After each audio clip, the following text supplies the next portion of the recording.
Back in the 1970s, Saturday mornings had a charm you couldn't find anywhere else. We gathered around the TV for adventures in Land of the Lost, learned with SchoolHouse Rock, and dove into the world of Sigmund and the Sea Monsters. With unforgettable characters and catchy jingles, these shows made childhood truly special. By the end of this video, those moments and melodies will be stuck in your head all over again. This is 12 Saturday morning shows we all remember. There was something unforgettable about Land of the Lost. The moment that theme song started, it felt like the door to another world swung wide open. A family swept away on a river and dropped into a strange land filled with dinosaurs, glowing crystals, and those creepy slee stacks lurking in the shadows. The show had a look and feel that was unlike anything else on Saturday mornings. It wasn't just colorful sets and rubber monsters, it had mystery, time loops, lost civilizations, even a bit of science fiction that made kids lean in a little closer. And then there was Chaka, the wild little creature who somehow became part of the family. No one understood his language, but somehow everyone understood him. What's the Risataka?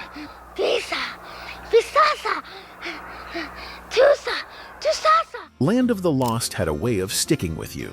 It fired up the imagination in a time when all it took was a TV set, a bowl of cereal, and a sense of wonder. Sigmund and the Sea Monsters brought pure Saturday morning fun. A sea monster who didn't want to scare people? That was a twist no one saw coming. Sigmund was sweet, shy, and just wanted a place to belong, which made him easy to love right from the start. His family, on the other hand, was a whole other story. Blurp and Slurp, those grumpy, grouchy sea monsters, were always trying to drag him back into the ocean where he belonged. But Sigmund had found real friends. Two boys who hid him in their clubhouse and did everything they could to keep him safe. It was silly, it was strange, and it was full of charm. Oh man, the Banana Splits Adventure Hour was pure chaos. In the best way, you had four guys in these wild animal costumes: Fleagle, Bingo, Drooper, and Snorky, hosting this psychedelic mix of cartoons, live-action segments, and the kind of slapstick comedy only kids could truly appreciate. The theme song alone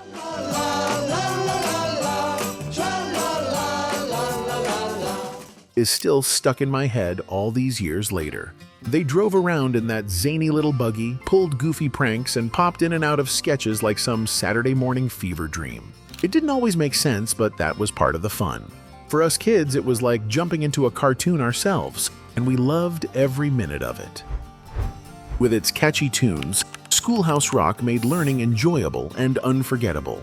For so many kids in the 70s, those little animated shorts became a part of us, teaching everything from multiplication to grammar in ways that were fun and easy to remember.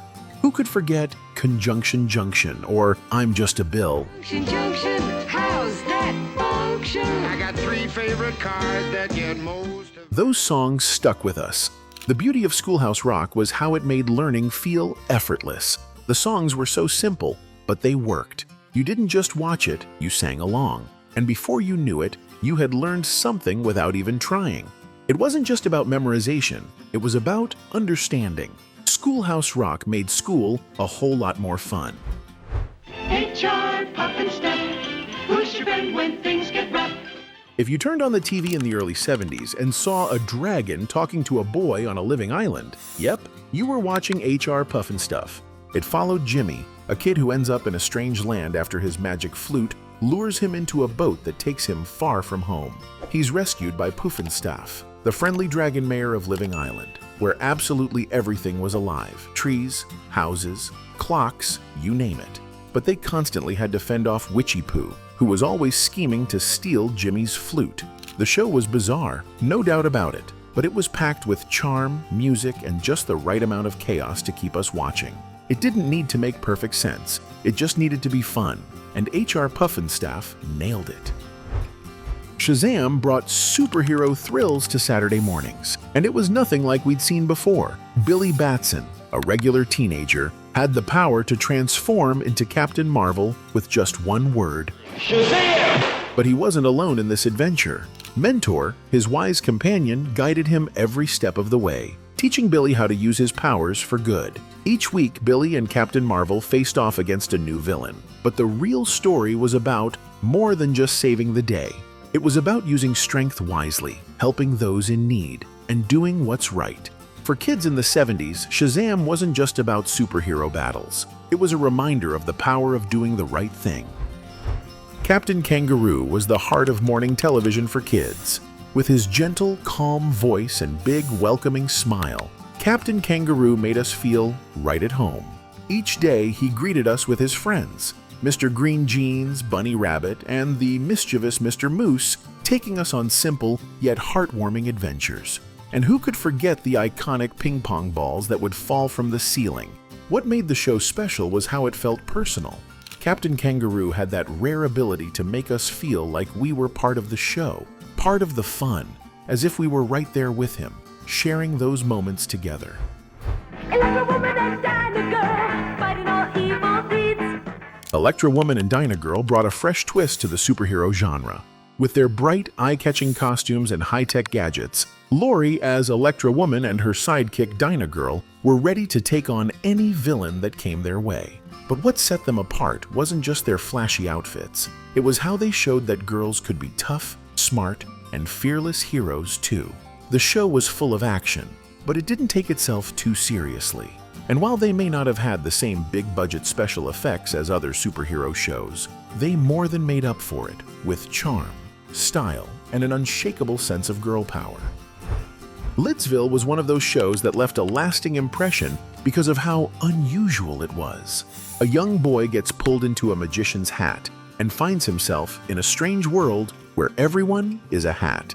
It was quirky, fun, and full of imagination. The characters, like the villainous Horatio J. Hoodoo and the quirky Admiral Scuttlebutt, made it even more memorable. Each episode was an adventure, filled with strange happenings and oddball humor. For kids, it was a lighthearted show that always brought something new and kept you entertained. Hey, hey, hey, it's Fat Albert, and I'm gonna sing a song for you. If you heard that song, you knew you were about to dive into the world of the Junkyard Gang. Fat Albert, Mushmouth, Rudy, and the rest of the gang weren't just hanging out. They were working through the same challenges kids were facing every day.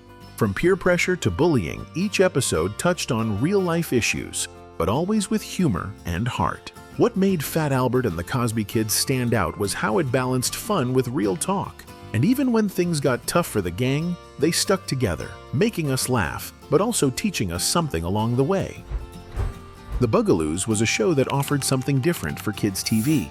Set in the magical Tranquility Forest, it followed a band of bug-like creatures, each with their own special talent, as they worked to keep the peace. The Bugaloos weren't your typical heroes. They were colorful and always ready to face off against the villainous Bonita Bizarre.